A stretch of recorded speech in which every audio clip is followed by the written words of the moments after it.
Hi, my name is Flores. I'm the current president here of American Pharmacy Association here at Western U. My name is Ranjit, Sidhu, and I'm the current president of California Society of Health System Pharmacists, also known as the CSHP at the Western U chapter. We're both here second years at the College of Pharmacy at Western U. And we're here to tell you today the importance of the pharmacist provider status. Hi there, I just want to talk about the SB 493, the pharmacist provider status.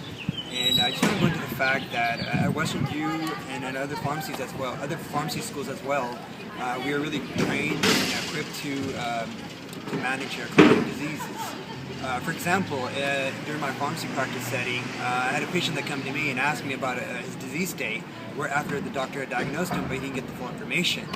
So I went ahead and gave him, I told him safely how to manage disease condition and what to do after follow-up. And he was really happy that I answered his questions in a matter of just minutes. And that goes into safe practices. And as students, we can actually already perform a lot of these medication counselings and medication management. So from the money aspect of it, we're already trained to do all this, and there won't really be a necessity to involve more training. Our accreditation process requires us to learn a lot about the medication management, about diagnosis and understanding how to treat these disease states in an effective and efficient way. So in the long run, there shouldn't be anything new that we have to really learn on the school side. And even at inpatient settings, we already perform some of these practices.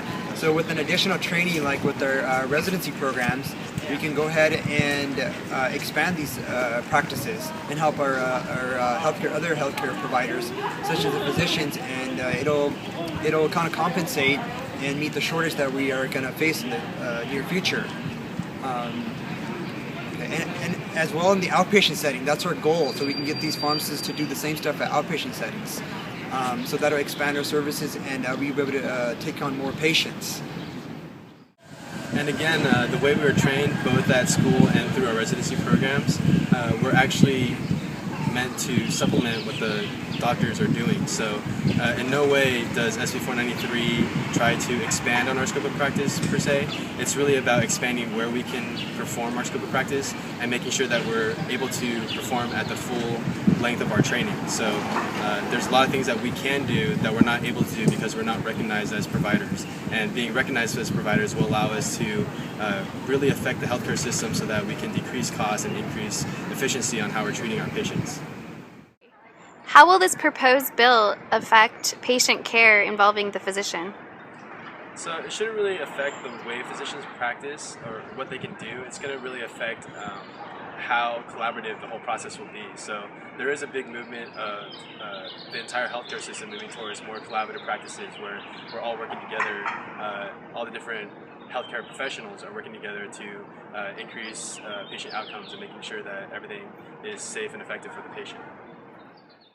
So schools like Western U are already implementing programs like the interprofessional education program, where we do teamwork in terms of where it involves the physicians, it involves the dental students, it involves nurse practitioners, physician assistants, optometry students. They all come together at one table and they handle complicated cases.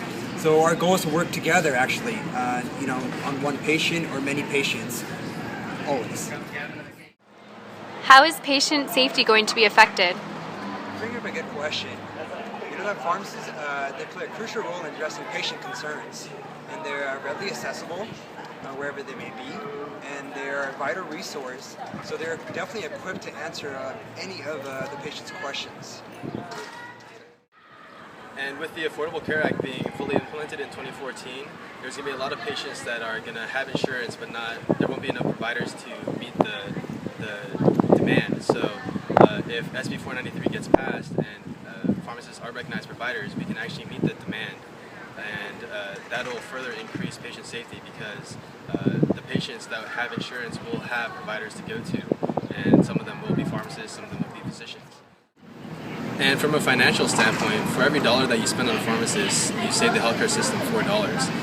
And that's because currently with the healthcare system, there's so much medication errors that occur and patients are on medications that they shouldn't be on, or it's too high of a dose, or the medication is just having lots of severe side effects that are really affecting the patient. And with pharmacists as providers, we can help reduce those costs and make sure that patients are getting the healthcare that they deserve.